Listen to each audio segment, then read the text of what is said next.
Hello guys, welcome back to the channel. I'm Mike, and this is Foxes Abroad, and we're gonna show, or I'm gonna explain where I'm gonna go through to prep for like a weekend warrior outing at the track. We're going Santa Pod Raceway for me, Pete, and John, and what we're gonna do to get ready.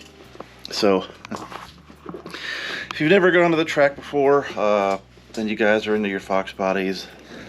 The main thing you need to worry about, other than getting there and getting back safely, hopefully without breaking, the thing to do to get the best times at the track, the most consistent times, is going to always be a set of good tires. So you can drive yourself to the track on your street tires, but you're probably gonna have a bad time about it because you're just going to spin and spin and spin and spin. You're not gonna be able to 60 foot. I don't care if you got drag radials or not. If you got tires that you run on the street, they're just not gonna run very well at the track. It's the first thing you gotta worry about if you're gonna be serious about it. I mean, you can go weekend warrior and just have a little blast, have some fun. That's fine, but yeah, tires is the main big thing you're gonna need. Yeah, so with that, saw the picture I put up the other day. I pulled the tires out of the shed, aired them up, polished them up, and probably have to put a little bit more air in them before the day itself.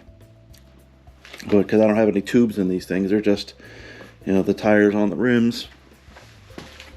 For as much as I'm ever gonna use them at the track, these things will last me years and years. So, but you gotta have a good set of track tires. These are some of the Stiffwall Mickey Thompsons. They're the 26 by 10 by 15s on 9-inch rims, because I had the same size tires on some 8-inch rims, and there's just a little bit too much bulging. I think the rim is not rated for how wide those tires are. So when we get to the track, I got the, can't forget the lug nuts for the wheels.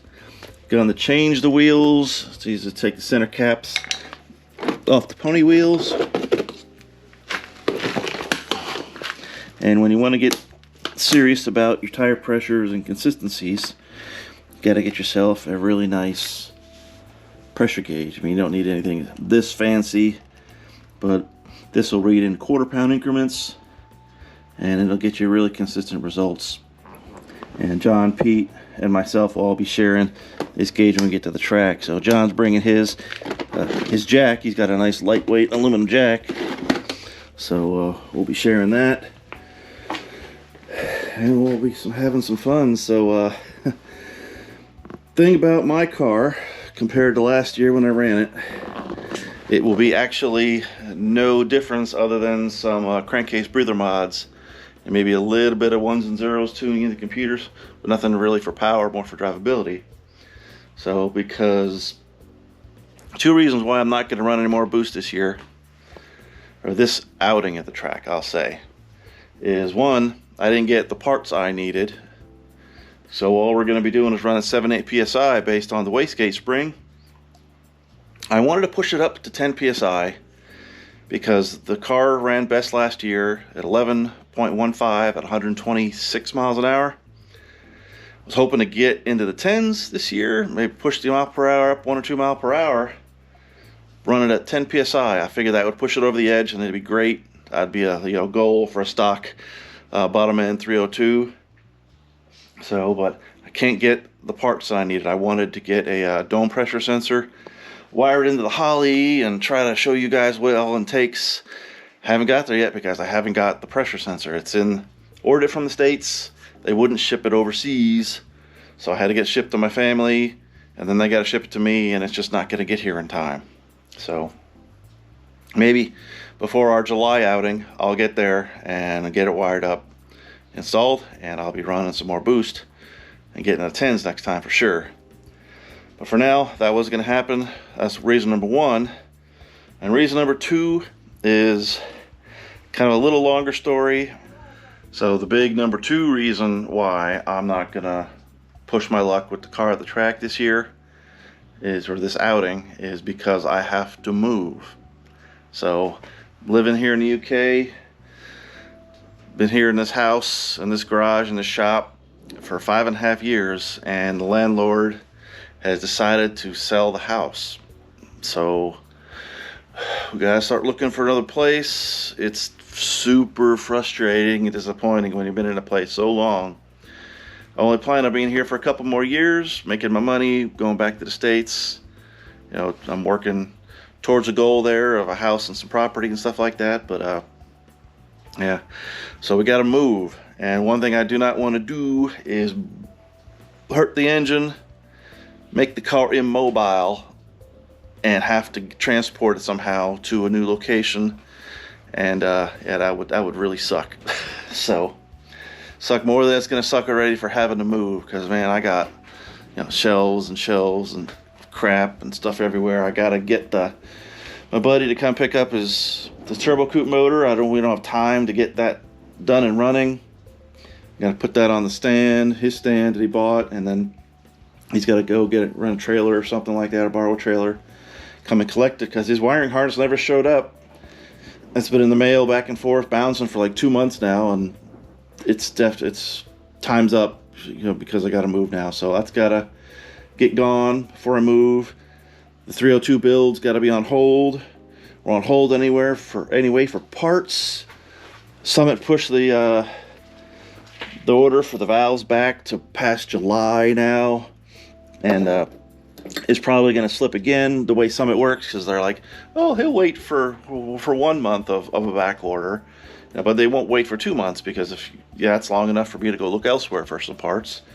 But so when it gets to close to the time where they're supposed to be here, and then they'll push it another month, and it'll really make you happy. So they're kicking that can down the road hard, but I'm not in a position to do anything about it right now, so I just got to let it ride. So, but we'll be there soon enough, building these heads back up and getting the 302 back together, but it's just not going to be right now. Anyway, so what else we're expecting at the track is John's car. So John, compared to last year, he got into the 11s at 118, I think his mile an hour was. That was with a stock T5, 28 spline axles, and some misfiring. So we're hoping that this year misfire's cured, got a TKX in it, and it's got 31 spline axles. Plus, he just went and, you saw in the last video, he got himself some slicks. So he is going to be getting after it. He's not afraid of breaking it, which is crazy. But so he'll be knocking on the door, especially ET wise, I think, to my car. So, but we'll see. Pete, he's got all new induction system. He's got a new fuel system, new ignition system, new rear suspension, new exhaust. He's going to have to relearn his car a little bit, but he's got the biggest potential, because he's got John's got a 347, pretty well built naturally aspirated car. Pete's got his supercharged T-trim 347 supercharged car. So all three of us have TKXs. All three of us have 373 gears with 31 spline axle rears.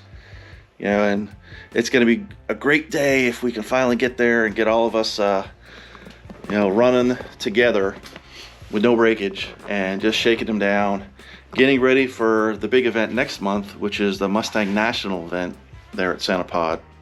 I think it's June or July 14th, where a lot of people from a lot over Europe are coming here to the UK for this drag event day. So that's going to be pretty fun, and we can't wait for that. But that's why we're getting to the track now, shaking some things down. Hopefully we'll get, if anything we find out that's wrong, we're going to get fixed up for the next month or 6 weeks until the next event, and we'll make a better time of it. So, but yeah, so that's the doings for what's going to be happening soon. And so videos may slow down a little bit because of the move, but we got so many parts coming in on order that as soon as stuff starts hitting and happening, I'm going to have a lot of content to be spitting out. I don't know if you saw off to the side here. This is the drive shaft, rear drive shaft for Pete's Bronco, which he's going to use to tow his car to the track, and hopefully if anybody breaks, they'll be riding home on the trailer. Hopefully we won't need it. Hopefully Pete will be towing his car home.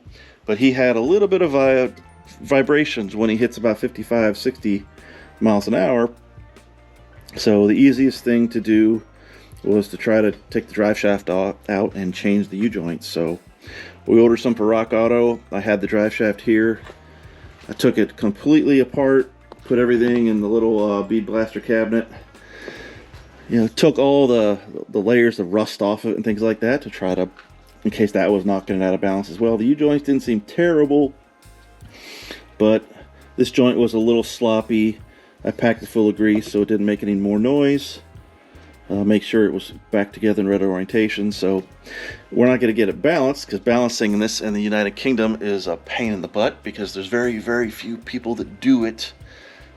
They want a lot of money, and it takes like 2-3 weeks once you ship it off to them. There's no places around that's close that you want to drive to. So hoping that the U-joints help it out a lot. If nothing else, it's peace of mind that there's nothing going to go wrong next time we take the truck out to use it for towing. So it's not going to fly apart or fall apart or anything like that. It's just going to possibly have some vibration. But we're hoping this fixes it, and we'll get that back in tomorrow or Wednesday. So I got another clear instrument dash bezel for my car, because I have something, it's just a clear bezel in here. So when I got this one, it was cracked on the left side. You can't see it when it's installed, but I got a reason why I'm going to be pulling this back out, and I'll be sharing that with you guys soon. I'm kind of excited about it. So who gets excited about pulling a dash cluster? So except me. But yeah, just some rare parts coming. So yeah, gotta clean up. Gotta move, man. It's gonna suck. Gotta find a house. Hopefully the garage and the house that I'm in is pretty awesome for over here in the UK. So I was really lucky to find this place, this shop, to be able to do what I'm doing.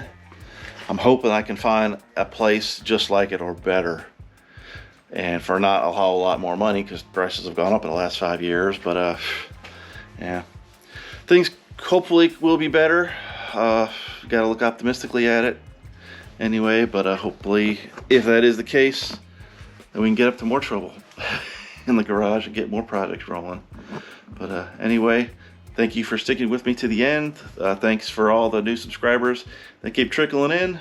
We'll get you some more stuff coming up, and hopefully next weekend a lot of us will be filming, getting some cool stuff, and I'll be happy to share it with you once I get it back and make a video out of it. So thanks again, guys. Catch you again soon.